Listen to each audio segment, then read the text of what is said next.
आपको क्यों लगता है कि आप कुछ नहीं कर सकते? आपको क्यों लगता है कि आपकी लाइफ ओवर हो गई?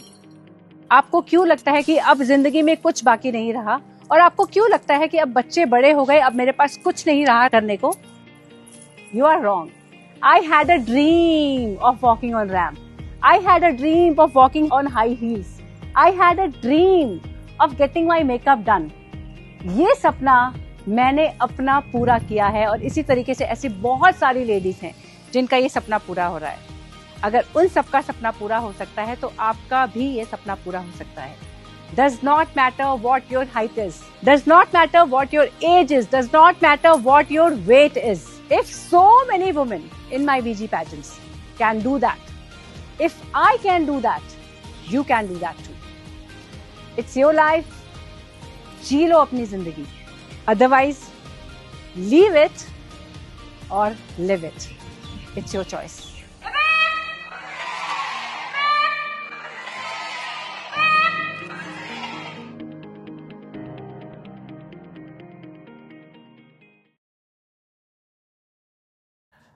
दोस्तों, मैं हूं शैलेंद्र सिंह और आप देख रहे हैं हमारा YouTube चैनल शब्द शब्द शैलेंद्र सिंह। आज हमारे साथ विनीता श्रीवास्तव जी हैं। जी पेजेंट की नेशनल फाउंडर, नेशनल डायरेक्टर और फाउंडर हैं। कैसे ये पेजेंट शुरू हुआ और विनीता जी ने किन से यहाँ तक की अपनी यात्रा तय की, आज हम उस पर बात करेंगे।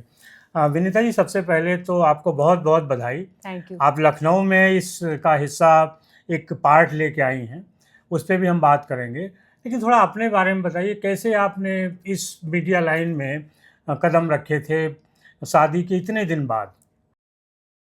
I was just a housewife, a mother of 5 and a life full of responsibilities. सबके लिए सब कुछ थी, पर अपने लिए पता नहीं. No stage, no spotlight, no identity beyond my rules.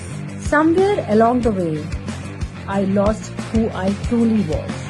But one day I made a decision to choose me. And that one choice changed everything. Today, I'm still a housewife, but independent. Still a mother, but a proud one. And now I'm so much more. A mentor, a coach, a model, a speaker. I didn't just change my life. I found myself again. And now I'm helping others to do the same. हाँ जी, तो शादी के 23 साल बाद मैंने अपना खुद का पैजेंट स्टार्ट किया। उसके पहले मैं एक कंप्लीट हाउसवाइफ थी। और ये पैजेंट भी मैंने इसलिए स्टार्ट किया क्योंकि एक सुंदर दिखने का मन हर लेडी को लगता है, हर किसी को करता है। तो मैंने उसको थोड़ा सा और आगे बढ़ाया और मैंने अपना खुद का पैजेंट स्टार्ट किया। मैंने लेडीज़ को ये दिखाने के लिए कि भाई आप अपनी ज़िंदगी थोड़ा सा जी लीजिए। आप बार बार जिक्र करती हैं आपके 5 बच्चे हैं। हाँ जी। इसके ज़रिए आप क्या बताना चाहती हैं कि जो हाउस वाइफ हैं, मदर्स हैं, जो आपके जैसी हैं, वो भी इस क्षेत्र में जा सकती हैं? हाँ, वो बताइए। हाँ, मैं बार बार इसलिए बताती हूँ कि मेरे 5 बच्चे हैं क्योंकि एक तो ये यूनिक है। हाँ। और दूसरा, मैंने बहुत सारी लेडीज को ये बोलते हुए सुना है, मैम मेरा एक छोटा बच्चा है, मेरे 2 बच्चे हैं, मैं इसलिए पार्टिसिपेट नहीं कर सकती, अब मैं माँ बन गई इसलिए मैं पार्टिसिपेट नहीं कर सकती। तो इस वजह से मैं बार बार बताती हूँ कि देखिए मेरे 5 बच्चे हैं, एक बेटा मेरा स्पेशल है, उसके बावजूद मैंने ये स्टार्ट किया, अपना लाइफ स्टार्ट किया एट द एज ऑफ 47। तो आपकी चाहे जो भी एज हो, आप किसी भी वक्त अपना करियर स्टार्ट कर सकते हो। अच्छा, जब आपने बीजे प्रेजेंट शुरू किया, ये कब शुरू किया और कैसे यात्रा शुरू हुई है? मैंने ये 2019 में स्टार्ट किया था। उसके पहले जैसा मैंने अभी बताया कि मैं एक हाउसवाइफ थी, लेकिन जब ये स्टार्ट किया तो एक ही चीज़ थी दिमाग में कि किस तरीके से मुझे कोई एक ऐसी चीज़ बनानी है। लोग मेडिटेशन करने के लिए चले जाते हैं, किटी पार्टी के लिए चले जाते, टाइम पास के लिए, सारी लेडीज़। और इस बात को आप मना नहीं कर सकते कि ये करती हैं लेडीज़ की। जैसे ही बच्चे बड़े हो गए तो हस्बैंड भी ये बोलते हैं, अरे तेरा मन नहीं कर रहा, घर में जा, तू कुछ सीख ले, योगा सीख ले, मेडिटेशन के लिए चली जा, दोस्तों के साथ किटी पार्टी के लिए चली जा। पर कोई ये नहीं बोलता कि तू ऐसी क्यों बन गई है, तूने हंसना क्यों छोड़ दिया।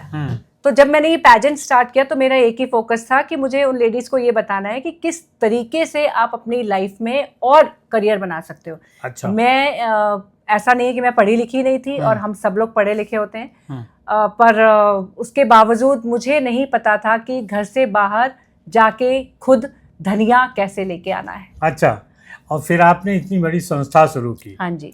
अब कहाँ पे ये लेबल है, कितने प्रोग्राम आप लोग करा चुके हैं? मेरा अभी ये 8th सीजन होने वाला है। हाँ। और हम अलग अलग शहरों में अब खोल रहे हैं, क्योंकि जब मैं ऑडिशन लेती हूँ तो ऐसी बहुत सारी लेडीज होती हैं, मैम घर से बाहर नहीं निकलने देंगे, और अगर घर से बाहर निकलने भी दे दिया तो शहर से बाहर नहीं जाने देंगे। तो हमारा जो नेशनल ब्यूटी पैजेंट होता है वो दिल्ली में होता है। अच्छा। तो अब हमने सिटी वाइज स्टार्ट किया है। तो कि पहले आप सिटी में पार्टिसिपेट कीजिए, सिटी में पार्टिसिपेट करने के बाद आप हमारे नेशनल पैजेंट में दिल्ली में पार्टिसिपेट कर सकते हैं। तो लखनऊ चैप्टर जो है वो आज आपने शुरू किया है, थोड़ा लखनऊ के बारे में बताइए।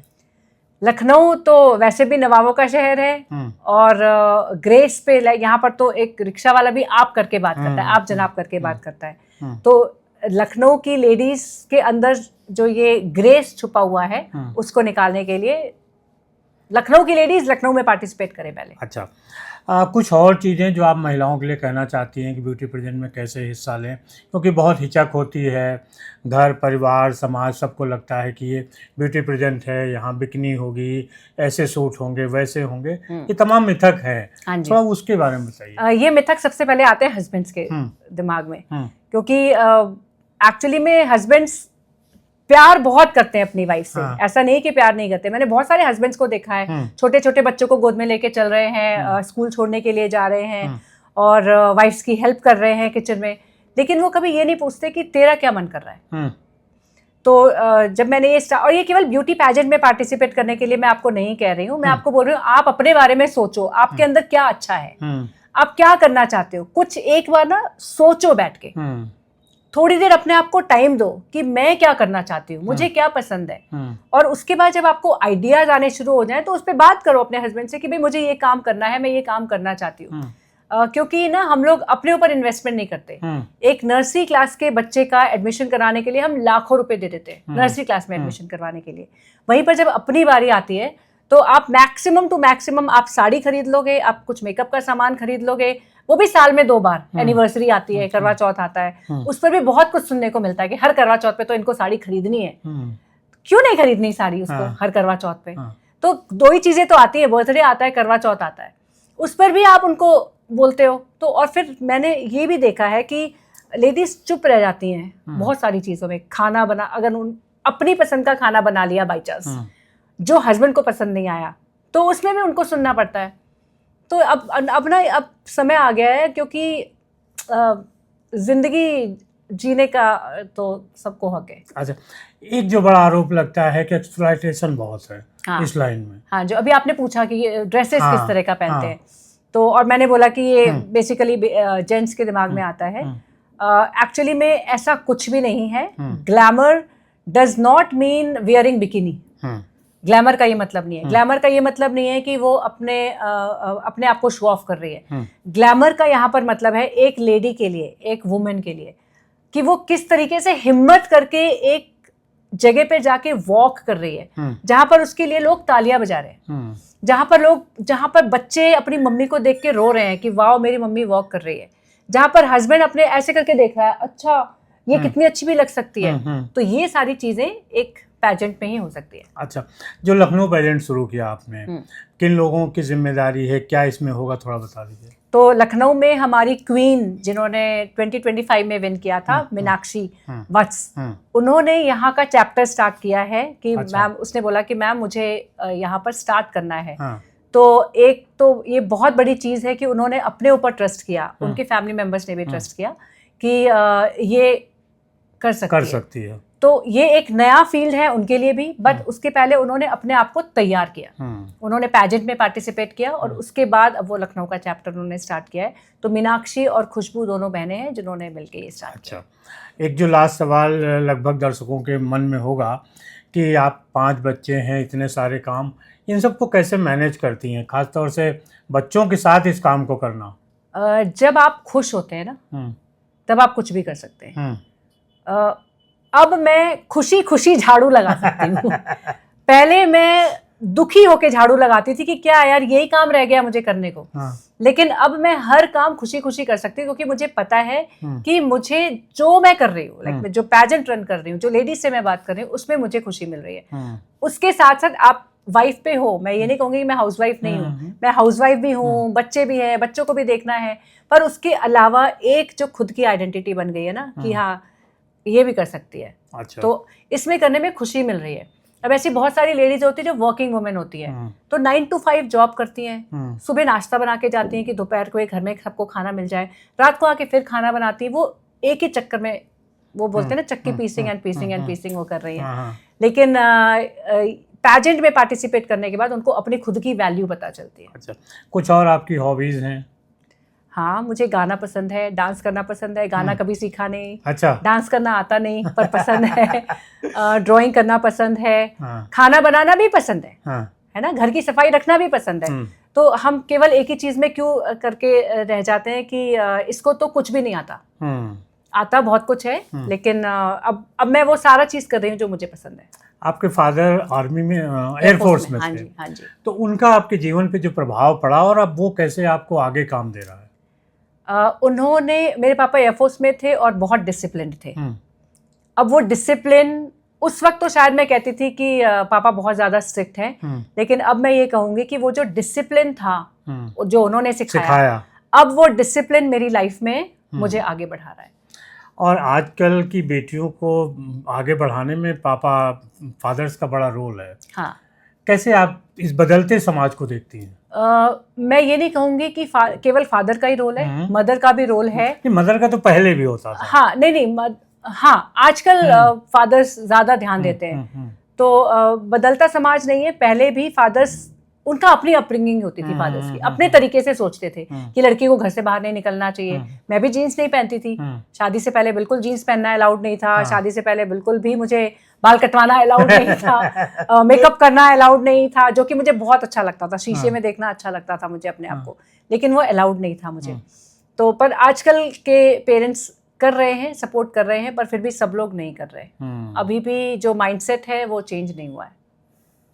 तो अभी मैं इसमें एक चीज ऐड करना चाहूंगी। अभी हमने रिसेंटली माइकल जैक्सन की मूवी देखी, जिसमें माइकल जैक्सन के फादर को बहुत स्ट्रिक्ट दिखाया गया कि वो उनकी पिटाई लगाते थे, पर हमने उसको दूसरी नजर से देखा। माइकल जैक्सन ने सबसे पहली बार जब डांस किया तो उसने बोला आई वॉज द बेस्ट, मैंने तो बहुत अच्छा किया, पर उसके फादर ने उसकी पिटाई लगाई। उस वक्त अगर वो पिटाई नहीं लगाते तो शायद वो वहीं पर रुक जाते कि मैं तो बेस्ट हूँ, मैं तो सबसे अच्छा कर रहा हूँ, और उन्होंने उसको और बेटर करने के लिए उत्साहित किया या फिर बोलो मार मार के बताया उसको कि तू और बेटर कर सकता है। पर वो बेटर भी तभी बन पाए जब उनके फादर ने उनको पुश किया। वो कहते हैं ना कि हीरे को जब आप कसते हैं, जब आप उसकी नक्काशी करते हैं, तभी उसमें चमक आती है। हर चीज के साथ है ना, आप लोहा तभी बन पाता है जब उसको गलाया जाता है। पीटते हो। बिल्कुल, तो ये जरूरी है लाइफ में। तो विनीता जी के साथ ये हमारी मुलाकात थी। कुछ और आप कहना चाहती हैं लखनऊ के लोगों से? मैं सबसे बोलना चाहूँगी, हस्बैंड से बोलना चाहूँगी, अपनी वाइफ को प्लीज़, आप, बहुत सारे हस्बैंड बोलते हैं मैं तो बहुत सपोर्ट करता हूँ, मैं तो उसको कुछ भी नहीं बोलता, वो जहाँ चाहे घूमने जा सकती है, पर जब वो कुछ बोलना चाहती है तो शायद आप उसको रोक देते हो। तो आप please, being a partner in your life for ever, ऐसा नहीं है कि वो बीच में कहीं छूट के निकल जाएगी।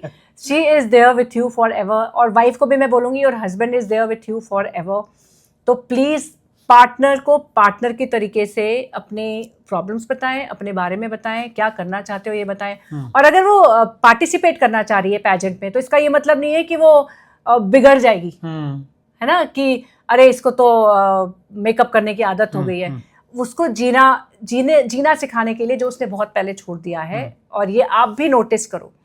Being a husband, please notice कीजिए क्या वो हंस रही है, तो नोटिस कीजिए और फिर उसको सपोर्ट कीजिए। और वाइफ्स को भी मैं यही चीज़ बोलना चाहूँगी, आपके हस्बैंड घर से बाहर निकलते हैं, बहुत सारा काम करके आते हैं, बहुत मेहनत करके आते हैं, तो ये हो सकता है वो आपको नहीं समझ पा रहे हैं, बिकॉज ही इज़ बिजी, उनका अपना दिमाग में बिजी है वो, तो आप ही को बताना पड़ेगा कि आप क्या चाहते हो।